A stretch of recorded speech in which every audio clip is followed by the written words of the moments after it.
મીઠી મધુરી વાત ભાગ આવ્યા આજે આપણે 105 અને તારીખ પણ છે 5/4/2026.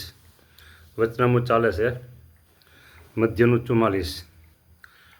દૈવી અને આસુરીના લક્ષણનું કાલે વાત કરી હતી બરાબર કે આમાં બતાવ્યા એવા લક્ષણ હોય તો એને થઈ જાય કે ભાઈ આમાં આપણામાં આસુર ભાવ છે અથવા એમ થઈ જાય કે આપણામાં દૈવી ગુણ છે. હવે દેશ કાળ ક્રિયા સંગ આદિ જે ભૂંડા થાય છે ત્યારે બુદ્ધિ પલટાઈ જાય છે અને બીજી રીતની થઈ જાય છે. તેણે કરીને અવગુણ વધારે સૂચે છે બરાબર. ત્યારે એમ જાણવું છે બુદ્ધિને વિશે ભૂંડા દેશકાળ આદિકનું દૂષણ લાગ્યું છે. બુદ્ધિમાં દૂષણ લાગી ગયું તો જ અવગુણ આવે છે. અને આવું બુદ્ધિમાં દૂષણ લાગતું હોય ને એવા લોકો છે, નથી એમ નહીં. હા, અને અમે તો એમ જાણીએ છીએ જે હવે મહારાજ કહે છે ને એ વાત સમજો તો અમે તો એમ જાણીએ છીએ જે કે જેને પૂર્વે કાલે વાત કરી થોડી પૂર્વે આગળ મોટા પુરુષનો સંગ હશે અથવા ભગવાનનું દર્શન થયું હશે તેને તો પોતાના જ અવગુણ ભાસે એટલે દેખાય, પોતાના અવગુણ દેખાય. જો પણ બીજા હરિભક્તના અવગુણ ભાસે નહીં, દેખાય નહીં. બીજામાં અવગુણ દેખાય નહીં, પોતામાં જ અવગુણ દેખાય. આપણી ભૂલ કોક આપને બતાવે ત્યારે એમ સમજવું કે આપણા મોટા ભાગ છે. એને થેન્ક યુ કહેવું જોઈએ, તમારો આભાર કે મારામાં ભૂલ હતી, મને દેખાતી નથી, તમે મને બતાવી. હા, અને એક વખત એક બાળકો 9મા 10મા વાળા 11મા વાળા હોય અહીંયા ઘણી ખેર આવે. પછી એક બાળકને મેં બીજે દિવસે કીધું, મેં કીધું તારે મને 500 રૂપિયા દેવાના છે. એ કે શેના? પણ નહીં, મેં કીધું દેવાના. શેના? એ કે શેના? હું કહું દેવાના. પછી મેં એને કીધું આપણી કોઈ ભૂલ બતાવે ને તો 500 રૂપિયા ઓછા કહેવાય. તો તું બાળક એટલે તારે 500 માગ્યા, 5,000 માગું, 5 લાખ માગું તો ઓછા કહેવાય. આપણી ભૂલ આપણે કોઈ દેખાડતા નથી, આપણે દેખાતી નથી કીધું એમ કહી. પછી મેં હસવા, એટલે હકીકતમાં 500 રૂપિયા લેવાના નહોતા, પણ આ તો ખાલી બાળકને રમૂજ ખાતર વાત એવી રીતે કરી. પણ આપણામાં રહેલા દોષ, આપણામાં રહેલી ભૂલ એ આપણને દેખાતી નથી અને કોઈક આપણને બતાવે ત્યારે આપણે મોટું ભાગ્ય માનવું જોઈએ. અહીંયા મહારાજ એમ કહે છે કે જ્યારે પૂર્વે મોટા પુરુષનો સંગ હશે અથવા ભગવાનનું દર્શન થયું હશે એને તો પોતાના જ અવગુણ દેખાય. અવગુણ દેખાય, પોતાના અવગુણ દેખાય. બોલો હવે જો આપણને મોટા પુરુષનો સંગ થયો છે કે નથી થયો આગલા જન્મમાં અથવા આના જન્મમાં, આપણી આગલી ઉંમરમાં, બરાબર, મોટા પુરુષનો સંગ થયો છે કે નથી થયો એક એ વાત. બીજું ભગવાનનું દર્શન આપણે થયું છે કે નથી થયું એ આપણે જોવું પડે. હા, બરાબર. જો દર્શન થયું હોય કે મોટા પુરુષનો સંગ થયો હોય તો આપણને આપણી ભૂલ દેખાય. એવા જેના લક્ષણ હોય તેને દૈવી જીવ જાણવું. લ્યો આ દૈવી જીવ, બરાબર. આસુરીના લક્ષણ આવશે બધી. હા,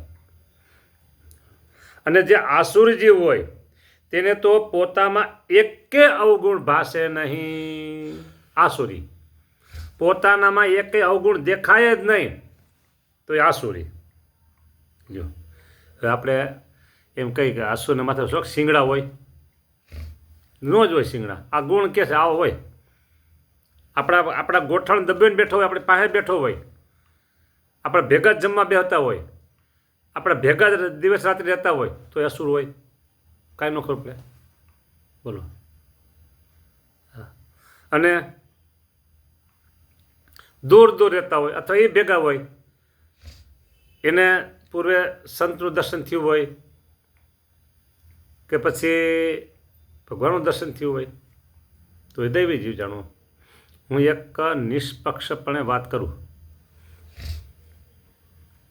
જો મારાથી કાંઈક મારા વખાણ થઈ જાય તો તમે રાજી રહેજો. હું વખાણ ખાતર નથી કહેતો. આમાં કીધું ને પૂર્વે મોટા પુરુષનો સંગ દર્શન અને સંગ બે જુદા. સમાગમ કર્યો તો સંગ કહેવાય, ખાલી દૂરથી આમ દર્શન કર્યો દર્શન કહેવાય. મારા જીવનમાં અંગત વાત કરું છું અત્યારે.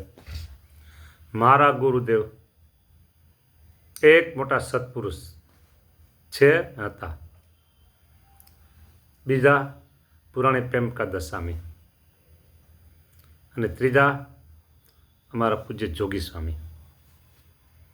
આ ત્રણ પુરુષ અમને એવા મળ્યા. અમે જોગ કર્યો, સમાગમ કર્યો, દર્શન કર્યા, સેવા કરી. બોલો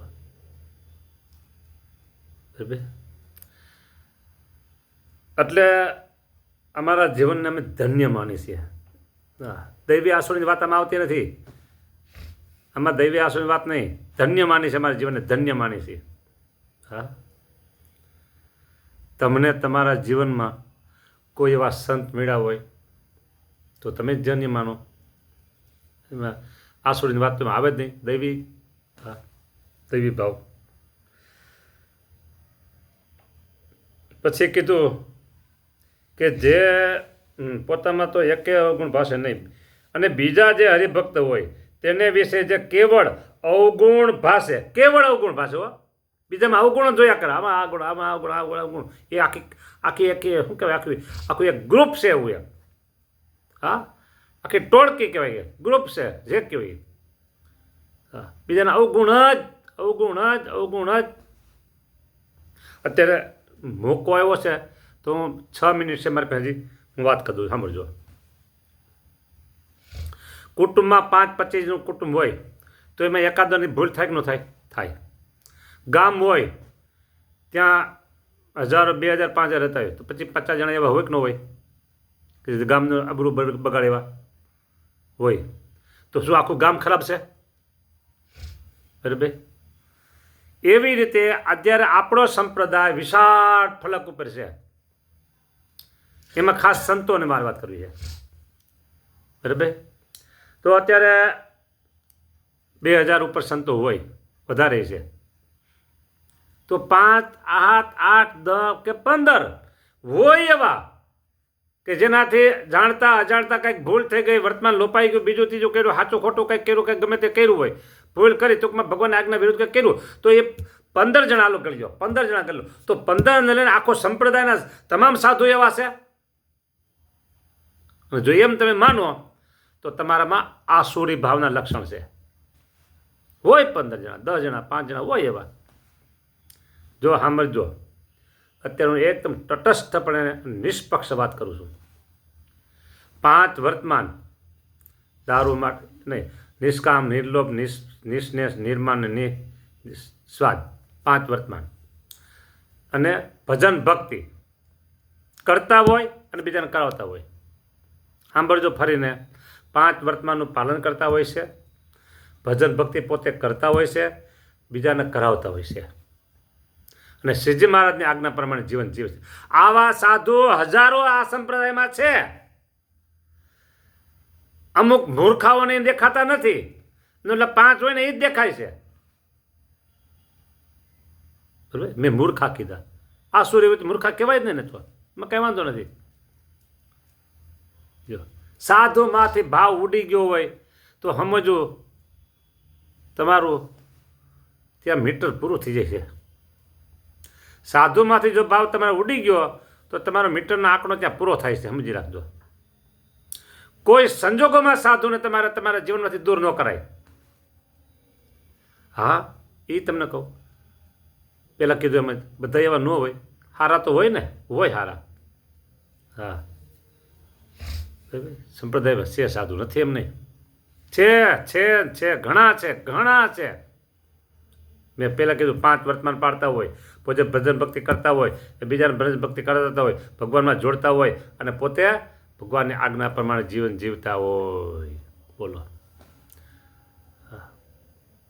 જો આવા તમને દેખાય તો સમજો તમે દૈવિક સંપત્તિના એક જીવ છો. ને આવું તમે જો ન દેખાતું હોય, બરાબર, તમે ખૂણે બેન પછી ભજન કરતા હો તો તમે આસુરી છો.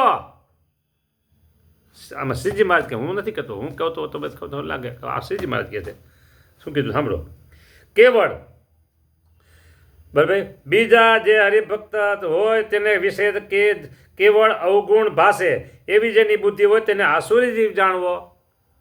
જો અને તે આસુરી જીવ સત્સંગમાં રહ્યો હોય, કીધું ને, પડખે જ બેઠો હોય, પડખે ખાતો પીતો હોય, રાતની ભેગો રહેતો હોય, હા, ગોઠણ ઉપર ગોઠણ દબીને ખાવા બેસતો હોય, પણ એને ગુણ બિલકુલ ન હોય. બરાબર. તો આસુરી અથવા સંતના મંડળમાં રહ્યો હોય, આવી ગયું ને, કીધું ને, ગોઠણ પર ગોઠણ દબીને કીધું ને, એ આવી ગયું. સંતના મંડળમાં રહ્યો હોય પણ જેવા કાળ અને નેમી બે છે. આ કાળ નેમી રાવણ અને રાહુ હતા તે સરખો રહે, પણ એને સંતનો સંગ લાગે નહીં. બોલો. માટે પાક્કા સમજો, પાક્કા હરિભક્ત હોય તેને પોતાના જ અવગુણ સૂજે. બોલો. પણ બીજા હરિભક્તના દોષને તો દેખે જ નહીં. બોલો. બીજા હરિભક્તના દોષને તો દેખે જ નહીં.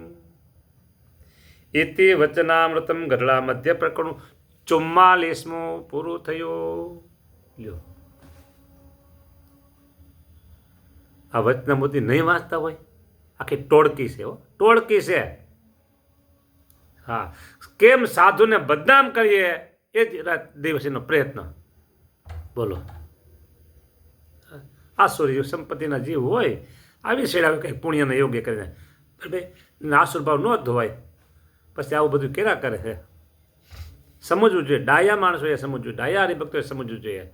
ભગવાનને બુદ્ધિ બધાને આપી છે, તો બુદ્ધિનો સદુપયોગ કરાય. હા, એક વાત તમને કહી દઉં, સાધુ છે ને એ અગ્નિ સ્વરૂપ છે. આ લાલ વર્ણ છે ને અગ્નિ સ્વરૂપ છે, સમજી આપજો. એટલે અગ્નિમાં કોઈ જે હાથ નખાય નહીં, દૂરથી તાપી લેવાય. એક. બીજું, એ અગ્નિમાં ક્યારેક એવા આવી ચડ્યા હોય તો એનાથી આપણે આઘા રહીએ.